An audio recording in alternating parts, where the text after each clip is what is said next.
Now, this time of year, we get a lot of requests for donations for a lot of obscure organizations and weird medical conditions. But I just want you to hear me out and listen, because I'm going to talk to you about a situation that's really prevalent in our society.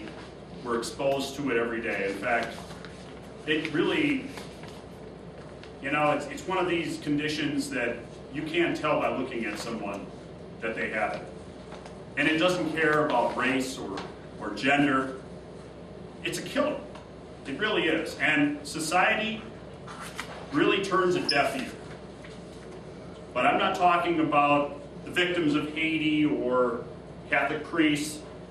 No, I'm talking about something a lot worse. I'm talking about loud talkers syndrome. Oh, go ahead and laugh. LTS is a killer. And this may shock you, but I actually suffer from LTS myself. No, I do. It's one of the most misunderstood conditions out there. A lot of people think it's vocal, but it's really to do with your hearing. They call it dyslexia for the ears. We're not deaf. It's just the stuff we hear is really mixed up. So when we're looking at trying to resolve something like this or trying to get people to understand it, you know, we try to explain that it's a lot more pervasive than you think. In fact, if you've ever tried to talk to someone or communicate with somebody who doesn't speak English, you may have exhibited some of these symptoms yourself. You raise your voice, trying to get them to hear you. Or if you've got teenagers, you know, they only understand you if you scream at them. Now, we've been through a lot of really persecution with the condition. You know, Saturday Night Live used to do a skit on us, the Loud family. And I've had people come up to me really, you know, condescending, and they say, you know, really sorry to hear you have this condition. No, I'm really sorry to hear you have this condition. But you know, I didn't ask to have LTS. I came from a Loud family. I was actually born with an enlarged windbag. I didn't even know I had the condition growing up because, well, I hung around with a lot of people who drank, and you know, everybody talks louder when they're drunk, so no one really noticed. And now I'm really aware of the shame connected with LTS because, you know, neighborhood groups are starting to organize against us. They want us to register. They want to know our whereabouts. See, nobody wants to live next door to a loud talker because, well, we make the dogs bark and we wake up the babies from a nap. So they really want to kind of keep track of us. The worst part is, though, that there are groups that are really kind of straining to work against us. And probably the worst group from the loud talker standpoint are the low talkers. You know who I'm talking about. Those people you can hardly hear. I mean, you don't even know they're talking except their lips are moving. And, you know, it's bad. It's bad. They really go after us. I mean, they do speeches and radio ads, but they're totally ineffective because, well, they're low talkers, nobody can hear them. So we've really tried to organize to battle back against them. I mean, the problem is, you know, we understand why the low talkers hate us. You know, and I've been a loud talker a long time. And, you know, I've been in the trenches. I've seen the damage loud talking can do. I mean, you see the headaches. You see, you know, the whiplash caused just by the surprise of someone talking. You know, in some extreme cases, I've even seen where people's eardrums bleed. And of course, through no fault of the loud talkers, the worst case, and you may have experienced this yourself, but sometimes their heads will actually explode. So loud, their heads explode. And that's a mess. I mean, if you've ever seen that, you need several people with large spatulas to clean that up.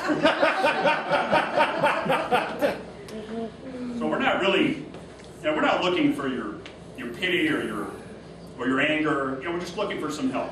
And we don't want to be patronized either. I mean, we know we're ungodly loud, for Pete's sake. And we're really tired of people downplaying it. I mean, I don't know how many times I've heard, "Oh boy, your voice really carries." Now, the best thing you can do when you're, in front of a loud person is just, raise your hand and say, "Hey, Loudy, bring it down a notch. My head's going to explode."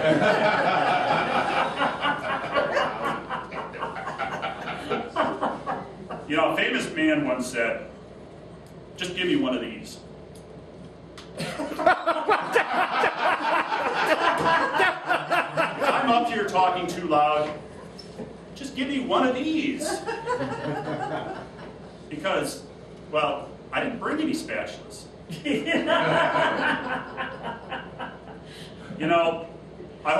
I hope I've convinced you to give me some help with this, because we want to take a decibel out of noise pollution. We really want to end LTS in your lifetime. I don't know if that's possible, because you're all pretty old. Practically speaking, we're not going to end it, but we still could use your donations, if nothing else, just to buy some more spatulas and some Q-tips for the ears. Now, you probably know our credo. You can say it along. At times, so loud, you could shed a tear, but have no fear to tell your peer. Raise your arm. You can more than hear. Don't turn your rear. Stop LTS. It'll save your ear. LTS, number 1. Thank you.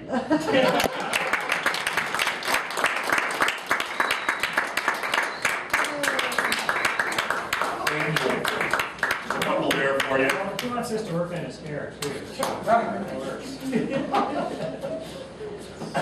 Water and vinegar. I do Schwartz.